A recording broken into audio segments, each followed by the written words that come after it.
Les amis, c'est les soldes aujourd'hui. LVMH baisse de presque 10% en une seule semaine. Oui, vous avez bien entendu, 10% de baisse en une semaine. Ça fait plus de 26% de baisse depuis les derniers plus hauts qui ont été touchés à la mi-juillet. Nous sommes aujourd'hui le 14 octobre et l'action LVMH vaut aujourd'hui 660 euros. Ça veut dire que si vous souhaitez devenir actionnaire de LVMH, vous devez débourser la somme de 660 euros. Et à quoi ça sert de devenir actionnaire de LVMH? C'est très simple. Lorsqu'on est actionnaire d'une entreprise, on a un droit sur le bénéfice de cette entreprise proportionnellement à notre investissement. Ça veut dire que si vous avez acquis 1% des titres LVMH, vous aurez un droit sur 140 millions d'euros car LVMH a dégagé en 2022 14 milliards d'euros de résultats nets. Donc 1% de 14 milliards égale 140 millions d'euros. Ça fait beaucoup, mais je vous vois arriver. Ne vous enflammez pas, car vous ne pourrez probablement jamais acheter 1% des actions LVMH. D'ailleurs, vous ne pourrez même pas acheter 0,001%. Vous allez pouvoir acheter quelques actions LVMH, ce qui est déjà vraiment excellent. Et ces actions LVMH vont vous permettre de générer de la richesse. En 2022, c'est 28 euros de richesse créée pour chaque action LVMH détenue. Et cette richesse, elle augmente année après année, alors que votre prix d'acquisition, lui, reste fixe à 660 euros si vous décidez d'acheter l'action LVMH aujourd'hui. Donc imaginez si LVMH continue à croître de plus de 10% chaque année, comme c'était le cas depuis très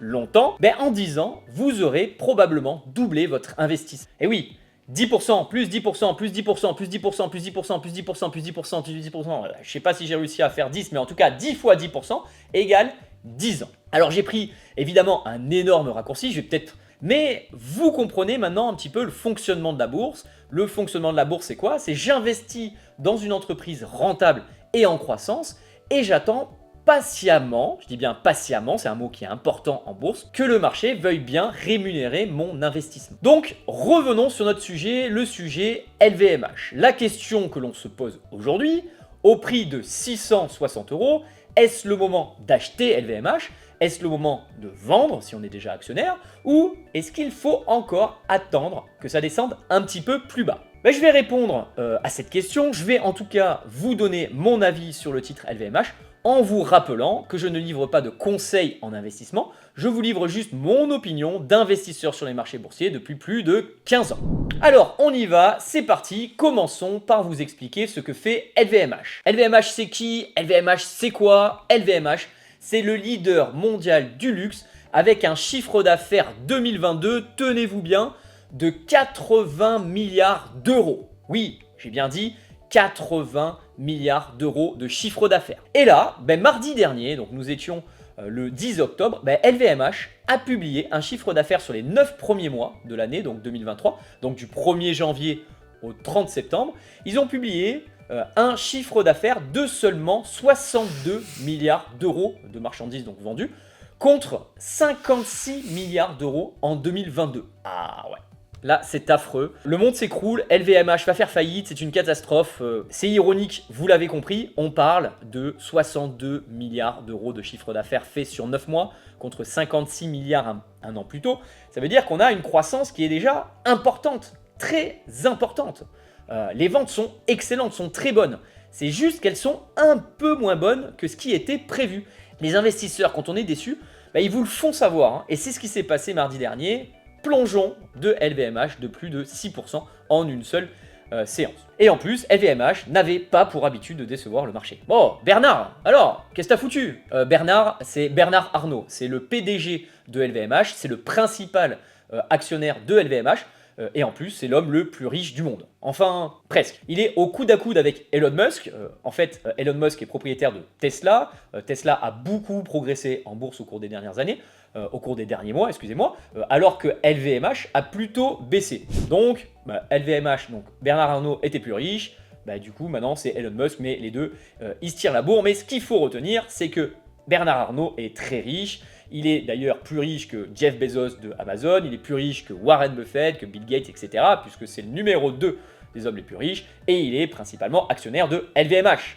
Donc si lui est actionnaire de LVMH, je pense qu'il faut se poser la question de devenir ou pas actionnaire de LVMH. Alors revenons à notre titre, notre action LVMH. LVMH, c'est quoi? LVMH, c'est 80 milliards d'euros de chiffre d'affaires qui se répartit en 5 activités. Le plus gros pôle d'activité, c'est l'activité mode et maroquinerie, avec des marques très connues de renommée comme Louis Vuitton, Christian Dior. Alors, je m'arrête juste une petite seconde sur Christian Dior. Christian Dior est propriétaire de LVMH. Ah oui, en fait, Christian Dior est détenu à 97% par la famille Arnault. Donc, Christian Dior détient 41% des titres de LVMH, mais Christian Dior est détenu à 97% par les Arnault, et notamment par Bernard Arnault.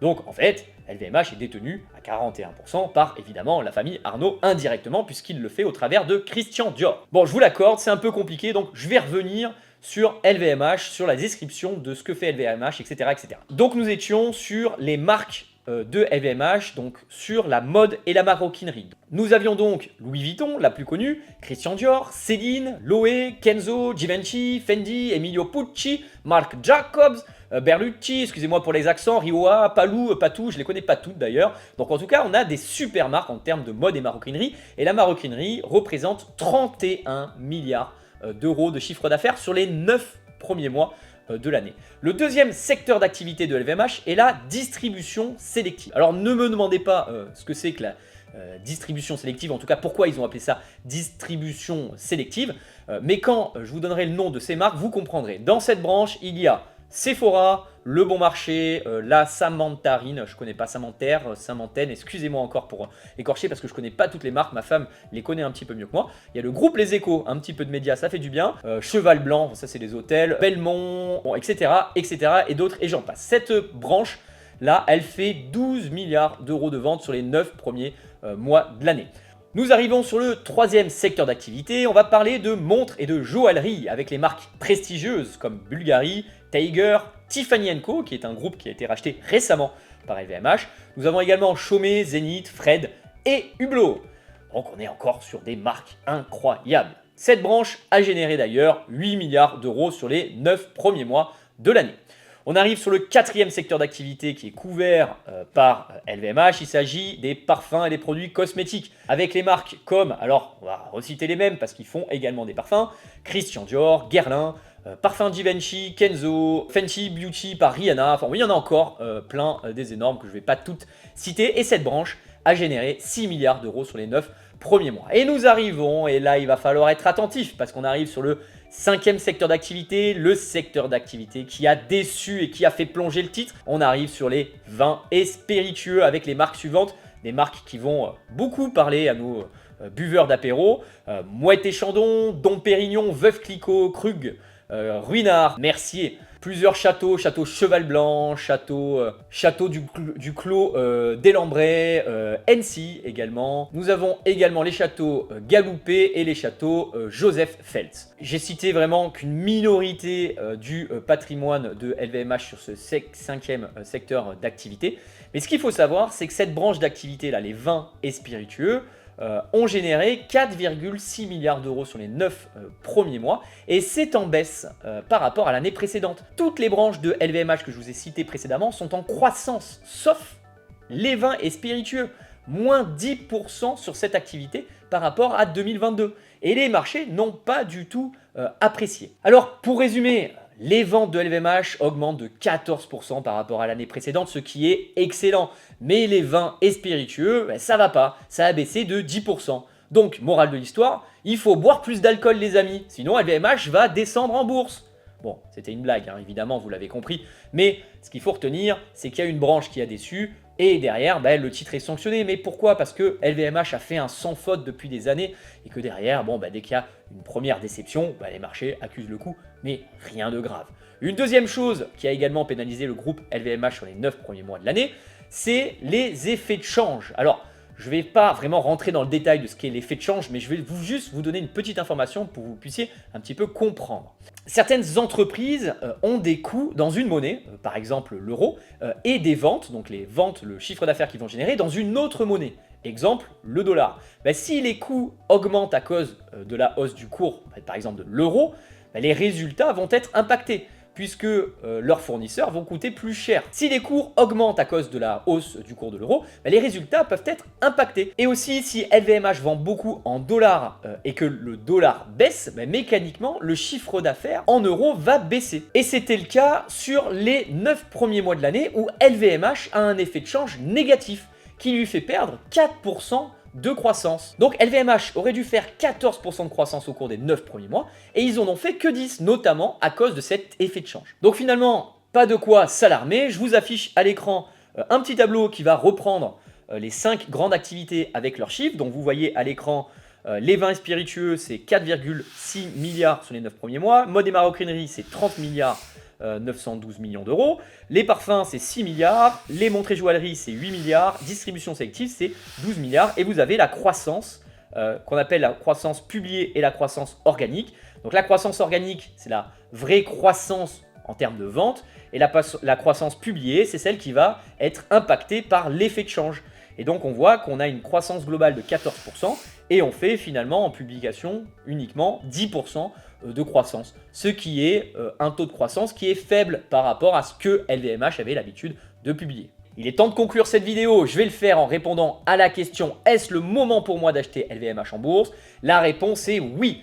Le PER se situe aux alentours des 20 fois les bénéfices et sur le long terme, LVMH créera beaucoup de valeur pour ses actionnaires. J'achète donc personnellement LVMH et je vais le mettre sur mon PEA, le plan d'épargne action, car c'est fiscalement bien plus intéressant. Et vous, qu'est-ce que vous pensez du titre LVMH? J'ai envie de vous faire réagir, alors dites-le moi en zone commentaire s'il vous plaît. Je serai très heureux d'échanger avec vous sur cette belle entreprise française. C'était Ilan, merci de m'avoir écouté, on se retrouve très vite pour un nouveau rendez-vous bourse. À bientôt les amis, bye.